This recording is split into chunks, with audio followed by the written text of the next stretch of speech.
بسم اللہ الرحمن الرحیم۔ السلام علیکم پیارے بچوں، کیسے ہیں آپ سب؟ میں امید کرتی ہوں کہ آپ سب خیر و عافیت سے ہوں گے۔ باب چہارم، سبق نمبر 5، غلطیوں پر معافی مانگنا کے مشقی سوالات ہم کر رہے ہیں۔ سوال نمبر 1 کے جز نمبر 1، 2، 3 ہم کر چکے ہیں۔ آج ہم جز نمبر 4، 5 اور 6 اپنی کاپی پر کرتے ہیں۔ آئیے سب سے پہلے اسکیچ ریڈی کرتے ہیں۔ تاریخ 17 دسمبر 2020، ہیواؤ ہوم ورک، دن کا نام جمعرات، باب چہارم، سبق نمبر 5، غلطیوں پر معافی مانگنا۔ سوال نمبر 1 کا جز نمبر 4، قرآن مجید میں اللہ تعالیٰ نے غلطیوں کی معافی کے حوالے سے ہمیں کیا حکم دیا ہے؟ پیارے بچوں، جیسا کہ ہم نے سبق میں پڑھا، قرآن مجید میں اللہ تعالیٰ نے آپس میں ایک دوسرے کی غلطیاں معاف کرنے کا حکم دیا ہے۔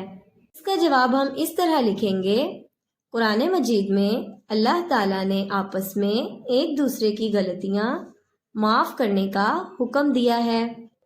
جز نمبر 5، اگر ہماری وجہ سے کسی کو تکلیف پہنچے تو ہمیں کیا کرنا چاہیے؟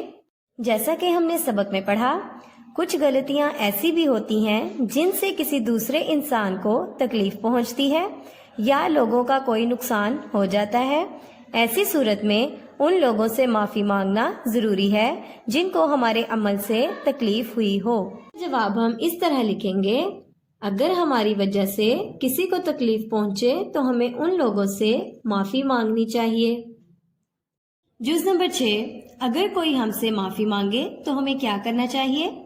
جیسا کہ ہم نے سبق میں پڑھا، اگر کوئی شخص اپنی غلطی کی معافی مانگے تو اسے معاف کر دینا چاہیے۔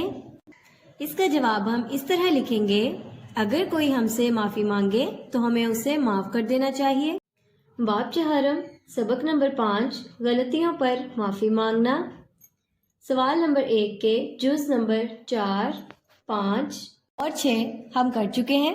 اب آپ نے بھی اسے اپنی کاپی پر لکھنا اور یاد کرنا ہے۔ اپنا بہت سا خیال رکھیے گا۔ اللہ حافظ۔